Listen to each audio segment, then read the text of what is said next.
Today's lesson comes from Matthew chapters 7:24-27.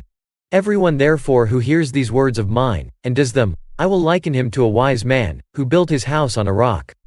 Everyone who hears these words of mine, and doesn't do them will be like a foolish man, who built his house on the sand.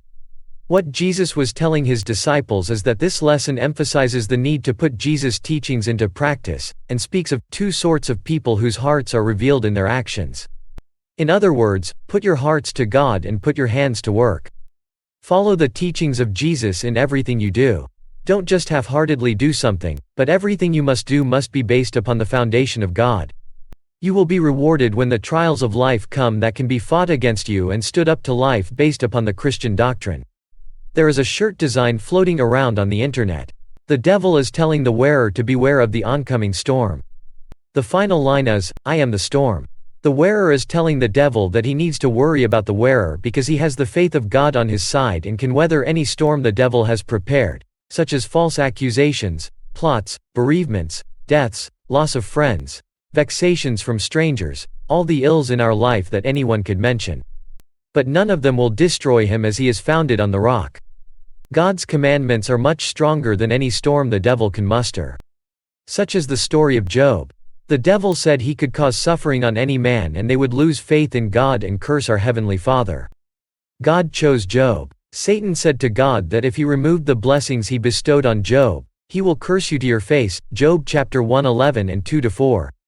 Satan wanted Job to believe that he is being punished by God, and he would become bitter at God for his punishment and abandon and curse God. God allowed Job to be cursed.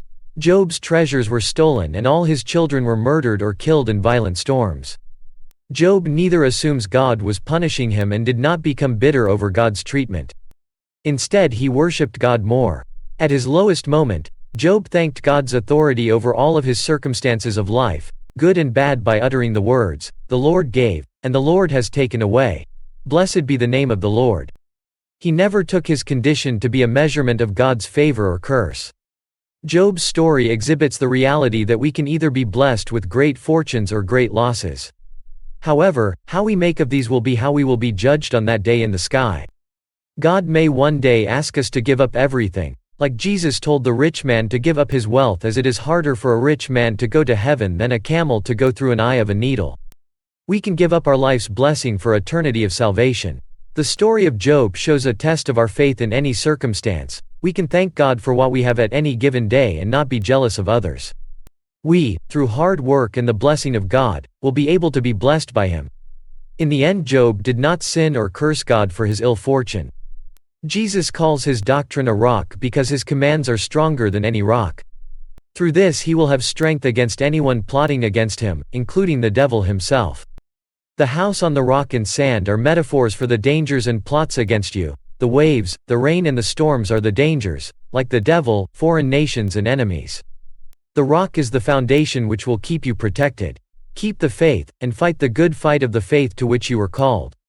Thank you, and I hope to see you next week. As always, please like, share and subscribe. Love you all and peace out.